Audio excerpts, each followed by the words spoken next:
In his works, St. Alphonsus Liguori writes, "The devil labors hard to disturb us in the time of meditation in order to make us abandon it. It is impossible that our minds should be free from all distractions during prayer. Should we do nothing else and continually banish distractions and temptations, the meditation would be well made."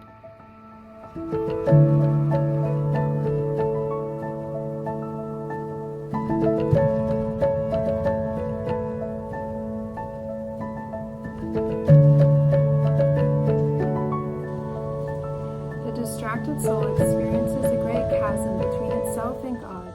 Jesus bids the poor soul to draw near, yet the soul, frail and inconstant, allows itself to be carried away by every passing thought.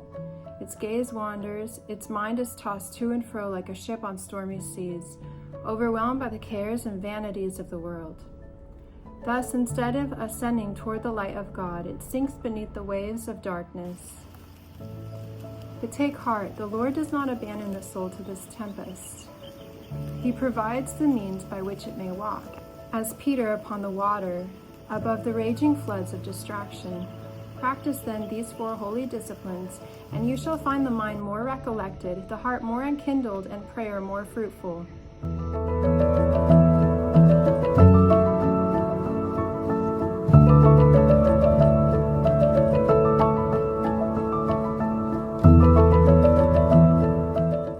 The initial step to combating distractedness in prayer is proper preparation before prayer. Before we dare speak with God, we must first withdraw from the noise of the world and prepare our hearts. The first most necessary disposition for preparing yourself for holy prayer is to place yourself in the presence of God. For how can one speak to the King of Heaven if he does not first acknowledge that he stands before him? St. Francis de Sales proposes 3 pious ways to make this act. One way is to consider God as present in all places, for in him we live and move and have our being.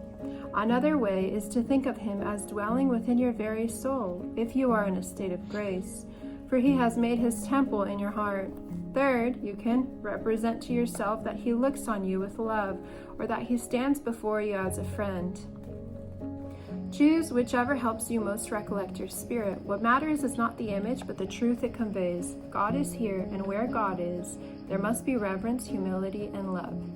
Then begin by saying a prayer like, "My God, you were seeking me as I was flying from you, and I know that you will not cast me off as I now seek you." Next, to enkindle devotion prior to praying, read a page or 2 from a pious book and even jot a few points down that inspired you. Let it not be the Bible, as you will want to use that later for meditation. Instead, let it be a book on the saints, prayer, or Christian virtue. As a fire is stirred by wind, so holy reading stirs love in the heart.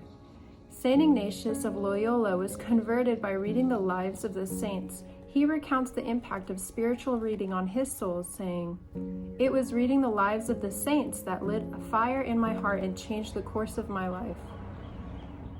The third means of preparing for holy prayer is to detach the heart from all that is not God. Before entering into conversation with the Lord, consider what things presently occupy your thoughts.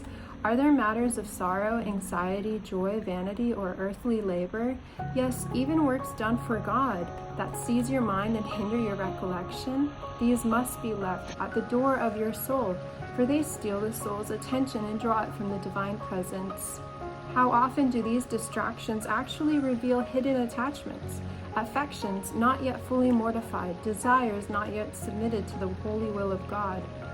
As long as the soul is entangled in the cords of earthly things, it cannot rise freely to God in prayer. Therefore, make an act of renunciation, and should such thoughts return, gently place them into the Lord's hands and turn the gaze of your soul back to Jesus and look lovingly upon him.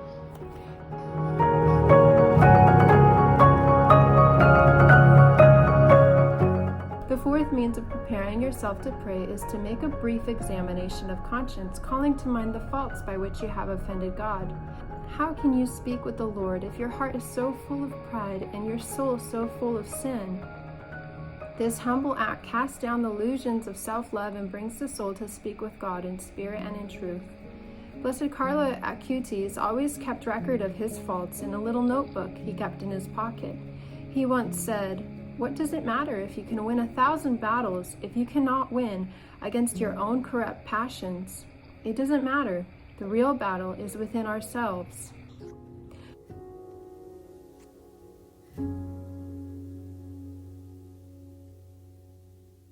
Finally, before you enter into prayer, make an act of petition to God, begging Him to grant you His holy light.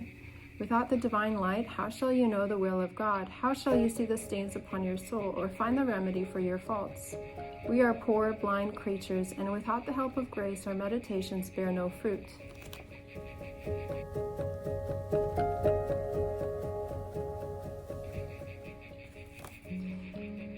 To pray well and avoid distractions, you must practice custody of the eyes, a holy restraint that keeps the gaze from wandering after vain curiosities.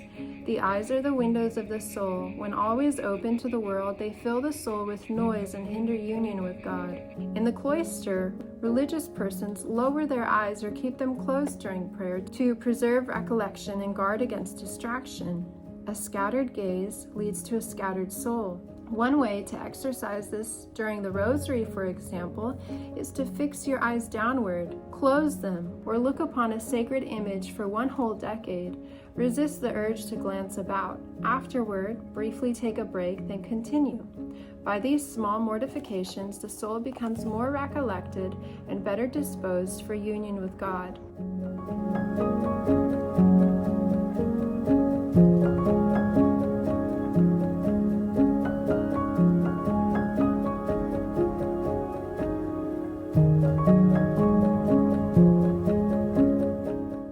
To preserve recollection and drive away distractions, the posture of the body must not be neglected. As the Catechism teaches, we pray with our whole being, body, and soul. The gestures of kneeling, folding the hands, standing with reverence, these are not mere externals, but expressions of a heart turned toward God. Some say that such outward acts are unnecessary, but how can a soul claim to honor God while the body slouches in indifference? Is it not just to offer the Lord a posture of reverence when even servants stand upright before their masters? Moreover, posture aids the mind. Modern studies confirm that upright postures help keep the mind attentive and recollected, while lax postures invite mind wandering and daydreaming. St. Teresa of Avila counsels, "Let our posture be such that it does not cause us fatigue, but also not so relaxed that it encourages drowsiness." The fourth remedy against distraction is stillness of body, for a restless body often betrays a restless mind. Fidgeting hands, a tapping foot, eyes that wander, these are all signs that a soul is not yet recollected. Let us labor to restrain such movements that the senses may serve, not hinder the attention due to God. In many ancient customs, stillness was a mark of discipline and inner strength. Among the native people of this land, boys were trained to sit or stand motionless for hours, that they might become hunters and warriors, able to endure heat and hardship without complaint. So too must a Christian be a soldier for Christ, learning to be still, even when the body resists such stillness. St. Teresa of Avila writes, "We need to be still so the Lord can build a dwelling in our soul." The Desert Fathers, those early monks of Egypt, sought stillness of body as the very ground of prayer, believing that the quieting of the senses disposed the soul in union with God. Even modern-day studies confirm this truth. Researchers observe that constant motion often accompanies mental distraction. But when the body is stilled, the mind is calmed, emotions regulated, and the heart made more attentive. In such quiet, man becomes aware of his breath, his heartbeat, his very soul, and better disposed for self-examination and listening to the Spirit of God.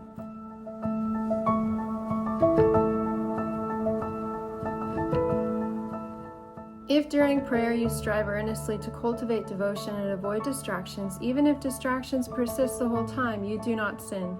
Rather, you gain great merit. Still, we must not grow careless. St. Teresa of Avila warns, "If we do not take the trouble to recollect ourselves, then we are not praying." Do all you can to resist voluntary distractions and to lessen the temptations that lead to them. If you neglect this duty, you offend God by the vice of sloth. The slothful soul grows weary of prayer, dreads the time spent in meditation, and longs for it to end. It fidgets, looks about, shakes its limbs, and would rather feed on anything but God. Therefore be diligent in preparing for prayer, and practicing interior and exterior discipline, so to train the soul to be a true warrior for Christ.